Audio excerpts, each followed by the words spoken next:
So guys, जैसा कि हमने पिछले एपिसोड में देखा कि शुयान ने लुयांग को स्वॉर्ड टेस्ट टूर्नामेंट के बारे में बताया था, जिसमें स्वॉर्ड डोमेन से सभी जीनियर स्वॉर्ड मास्टर हिस्सा लेते थे। शुयान ने उसे भी उस टूर्नामेंट में इनवाइट किया था। लुयांग ने उसके इनविटेशन को एक्सेप्ट कर लिया था। उसके बाद लुयांग फेंग मेंशन में गया था। वहाँ किंग लियू ने उसे बताया था कि मैंने किंग होंग और बाकी लोगों को फेंग फैमिली से भेज दिया। हमने किसी को भी सीमिंग के बारे में नहीं बताया, लेकिन मास्टर लिन को पता चल गया था कि तुम जो स्वॉर्ड स्किल्स का यूज कर रहे हो वो वेस्ट डोमेन की लू फैमिली की है। शायद उन्होंने किसी को बता दिया हो। ये सब सुनकर लुयांग मास्टर लिन से मिलने के लिए चला गया था। फिर अब हम लुयांग को देखते हैं। वो कैंगफेंग पैलेस में आता है। एक एल्डर उसके पास आते हैं। वो सोचते हैं कि क्या ये कोई हेवनली चाइल्ड है। वो लुयांग से कहते हैं कि स्वॉर्ड किंग, आपका कैंगफेंग पैलेस में स्वागत है। क्या मैं आपकी कोई मदद कर सकता हूँ? लुयांग मास्टर लिन के बारे में पूछता है। एल्डर कहते हैं कि सीनियर लिन लेंगहुआ वैली में रहते हैं। वो पूरे साल वहाँ रहकर हर्ब्स और मेडिसिन के बारे में पढ़ाई कर रहे हैं। मैं आपको उनके पास लेकर चलता हूँ। वो एल्डर लुयांग को लेंगहुआ वैली में लेकर जाते हैं। लुयांग को देखकर मास्टर लिन हैरान हो जाते हैं। एल्डर मास्टर लिन से पूछते हैं कि क्या आप इस स्वॉर्ड किंग को जानते हैं? मास्टर लिन कहते हैं कि तुम किस बारे में बात कर रहे हो? लुयांग 2 साल पहले सिर्फ स्वॉर्ड सोल रियल में था। वो कोई स्वॉर्ड किंग नहीं है। एल्डर कहते हैं कि मगर अब ये स्वॉर्ड किंग बन गए हैं। ये सिर्फ तुमसे मिलने के लिए कैंगफेंग पैलेस में आए हैं। मास्टर लिन सोचते हैं कि लुयांग सिर्फ 2 साल में स्वॉर्ड सोल रियल्म से स्वॉर्डविल रियल्म में कैसे पहुंच गया? आखिरकार ऐसा कैसे हो सकता है? लुयांग उन एल्डर से कहता है कि आपने मेरी मदद की, इसके लिए आपका शुक्रिया, पर अब आप यहाँ से जा सकते हैं। वो एल्डर वहाँ से चले जाते हैं। मास्टर लिन पूछते हैं कि तुम यहाँ किस लिए आए हो? क्या तुम्हें मुझसे कोई काम है? लुयांग उन्हें बैठने के लिए कहता है। वो पूछता है कि क्या अब मुझे देखकर हैरान नहीं हुए? मास्टर लिन कहते हैं कि मैंने नहीं सोचा था कि तुम मुझे ढूंढते हुए जिंगजो सिटी में आओगे। इसके अलावा मुझे अभी भी यकीन नहीं हो रहा है कि तुमने सिर्फ 2 सालों में स्वॉर्डविल रियल में पास कर लिया और एक स्वॉर्ड किंग बन गए। लुयांग कहता है कि मुझे घुमाकर बातें करना नहीं आता, इसीलिए मैं आपसे सीधे बात करूंगा। 2 साल पहले आपने फेंग ली युआन की मदद नहीं की थी, क्योंकि आपने मेरे मार्शल आर्ट्स को देखकर पता लगा लिया था कि मैं लू फैमिली का मेंबर हूँ, इसीलिए आपने फाइट करने से मना कर दिया। अब मैं आपसे एक बात पूछना चाहता हूँ कि क्या आपने कभी भी किसी को मेरी असलियत के बारे में बताया था कि मैं लू फैमिली का मेंबर हूँ? मार्शल लिन कहते हैं कि मैंने अपने बड़े भाई पेंग वांग को छोड़कर इस बारे में किसी को नहीं बताया था, लेकिन तुम ये सब बातें क्यों पूछ रहे हो? क्या तुम किसी मुसीबत में फंस गए हो? लुयांग कहता है कि कोई ज्यादा बड़ी बात नहीं है, मैं बस आपके बड़े भाई पेंग वांग से मिलना चाहता हूँ। मास्टर लिन कहते हैं कि मेरा बड़ा भाई पहले से बहुत बूढ़ा हो गया है और उसने बहुत पहले ही मार्शल आर्ट्स की दुनिया छोड़ दी थी। आजकल वो अकेला फिलांग पिक में रहता है और अपने स्टूडेंट्स को पढ़ाता है। ली युआन भी उसी का स्टूडेंट था। जब उसका कल्टिवेशन बर्बाद हो गया था तो मेरा भाई तुमसे इसका बदला लेने के लिए आ रहा था, लेकिन मैंने उसे तुम्हारी असलियत बताकर शांत कर दिया। लुयांग कहता है कि आप मुझे फिलांग पिक ले चलो, मुझे पेंग वांग से बात करनी है। अगर कोई प्रॉब्लम हुई तो मुझे पता चल जाएगा। दोनों स्वॉर्ड की मदद से उड़कर फिलांग पीक पर जाते हैं। वहाँ हम पेंग वांग को देखते हैं। वो सोचते हैं कि मैंने सुना है कि एक स्वॉर्ड किंग किसी की भी सांसों को महसूस करके उसकी असलियत बता सकता है। उस वक्त मैंने मास्क पहना हुआ था, लेकिन अगर उसने ध्यान लगाकर मुझे देखा तो मुझे पहचान लेगा।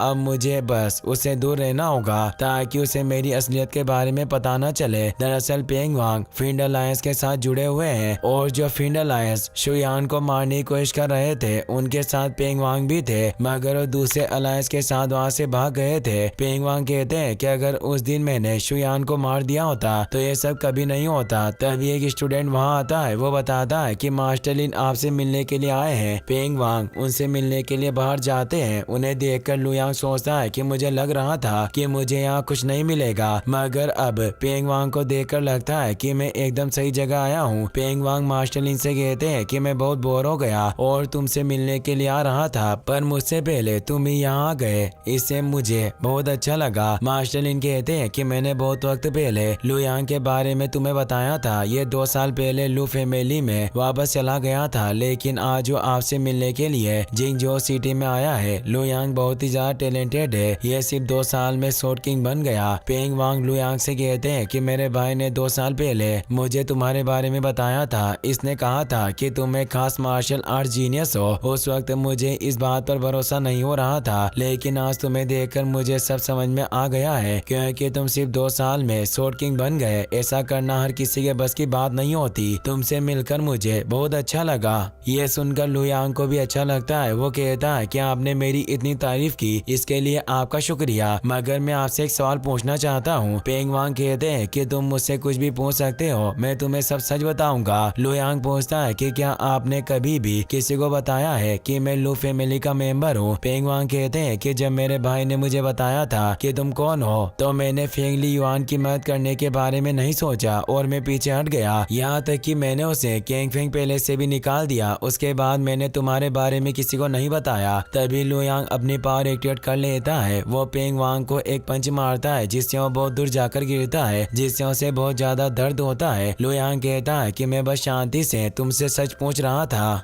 मगर तुमने मुझे सच नहीं बताया और बातें बना रहे हो। मुझे पता है कि तुम फिंड अलायंस के मेंबर हो। वो पेंग वांग को लात मारता है। पेंग वांग कहते हैं कि तुम एक कैसी बात कर रहे हो, मेरा फिंड अलायंस से कोई लेना देना नहीं है, मेरा विश्वास करो, मैंने कभी भी किसी को तुम्हारे बारे में नहीं बताया। मास्टर लिन लू यांग से कहते हैं कि तुम्हें इतना गुस्सा करने की जरूरत नहीं है, मेरा भाई बहुत बूढ़ा है और उसकी एनर्जी भी बहुत कम हो गई है, अगर तुम इसे इस तरह पिटोगे तो मर जाएगा। लू यांग कहता है कि आप नहीं जानते, लेकिन जब मैं सीमिंग के साथ वेस्ट डोमेन की लू फैमिली में जा रहा था, तब एक फिंड अलायंस ने हमें जान से मारने की कोशिश की थी और मुझे बचाने के लिए सीमिंग ने ब्लैक माउंट रिज पर अपनी लाइफ सेक्रीफाइस कर दी। किसी ने फिंड अलायंस को मेरे बारे में बताया था, तभी उन लोगों ने हमारे ऊपर अटैक किया। अगर पेंग वांग ने मेरे बारे में नहीं बताया था तो क्या आपने ये सब किया था? मास्टर लिन कहते हैं कि तुम कैसी बात कर रहे हो, मैंने ऐसा कुछ नहीं किया, मैंने तुम्हारे बारे में किसी को नहीं बताया। लू यांग कहता है कि 2 दिन पहले जब मैं फेंग फैमिली के पास जा रहा था, तो मुझे युआन कांग माउंटेन्स पर कुछ फिंड अलायंस और गोस्ट फिंड मिले थे, उनके साथ आपका भाई पेंग वांग भी था। उन सब अलायंस ने अपना फेस मास्क से ढका हुआ था, लेकिन मैंने उनकी सांसों को महसूस किया था और उसी से मुझे पता चला कि पेंग वांग उनके साथ था। मुझे पूरा भरोसा है कि जिस फिंड अलायंस ने हमारे ऊपर अटैक किया था, पेंग वांग भी उसके साथ मिला हुआ है। लू यांग पेंग वांग से पूछता है कि अब मुझे सच सच बता दो कि तुमने मेरे बारे में किसे बताया था, लेकिन पेंग वांग कुछ नहीं बताता। इससे लू यांग को बहुत गुस्सा आता है। वो अपनी मिनी स्वॉर्ड से उस पर अटैक करता है, जिससे पेंग वांग को बहुत दर्द होता है। लू यांग कहता है कि तुम्हारा भाई एक हीलिंग ग्रेड मास्टर है, अगर तुम मुझे सच सच बता दोगे तो मैं तुम्हें छोड़ दूंगा और तुम्हारा भाई तुम्हें वापस ठीक कर देगा, लेकिन अगर तुमने कुछ नहीं बताया तो मैं तुम्हें जिंदा नहीं छोड़ूंगा। मुझे तुमसे ज्यादा फर्क भी नहीं पड़ता, जिसने मेरे ऊपर अटैक किया था मैं अकेला भी उसे ढूंढ सकता हूँ। पेंग वांग सच बताने के लिए मान जाता है। इसी के साथ ये एपिसोड यहीं पर खत्म हो जाता है। गाइस, अगर आपको वीडियो पसंद आया हो तो इस वीडियो को लाइक करने के साथ साथ चैनल को सब्सक्राइब जरूर कर लेना। मिलते हैं नेक्स्ट वीडियो में।